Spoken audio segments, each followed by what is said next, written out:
कांदा उत्पादक शेतकऱ्यांच्या प्रश्नावरून महाविकास आघाडी आक्रमक झाली आहे। मुंबई आग्रा महामार्गावर महाविकास आघाडीने कांदा क्रांती आंदोलन केलं। चांदवडमध्ये कांदा प्रश्नी आंदोलन पेटलेले। आंदोलनाच्या वेळी रोहित पवार, हर्षवर्धन सपकाळ आणि अंबादास दानवे यांची पोलिसांकडून धरपकड करण्यात आली। कांदा उत्पादक शेतकऱ्यांच्या प्रश्नावरून महाविकास आघाडी आक्रमक झाली। नाशिक जिल्ह्यातल्या चांदवड चौफुली इथे मुंबई आग्रा राष्ट्रीय महामार्गावर शेतकऱ्यांनी रास्ता रोको आंदोलन केलं। यावेळी दानवे, रोहित पवारांसह सपकाळांना पोलिसांनी ताब्यात घेतलं। मोठ्या प्रमाणात घोषणाबाजीही करण्यात आली। कष्टानं पिकवलेल्या कांद्याला बाजारात मातीमोल भाव मिळत असल्यामुळे शेतकरी संतप्त झालाय। कांद्याला किमान 24 रुपये हमीभाव मिळावा आणि विकलेल्या कांद्याला 15 रुपये अनुदान मिळावं या प्रमुख मागण्यांसाठी हा आक्रोश महामोर्चा काढण्यात आला।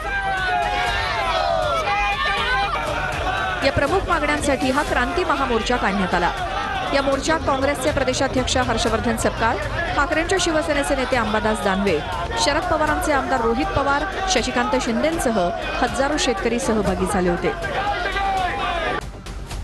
या आंदोलनामुळे महामार्गावरती वाहनांच्या लांबच लांब रांगा लागल्या। आंदोलनकर्त्यांनी रास्ता रोको करत वाहनांच्या रांगांकडे धाव घेतल्यामुळे तणाव निर्माण झाला। काही आंदोलकांनी वाहनांची हवा सोडण्याचा प्रयत्न केला। आंदोलक, कार्यकर्ते आणि नेत्यांनी गळ्यात कांद्यांच्या माळा घालून सरकार विरोधात तीव्र आक्रोश व्यक्त केला। पोलिसांनी आंदोलकांना मज्जाव करताच दोन्ही बाजूंमध्ये झटापट झाली।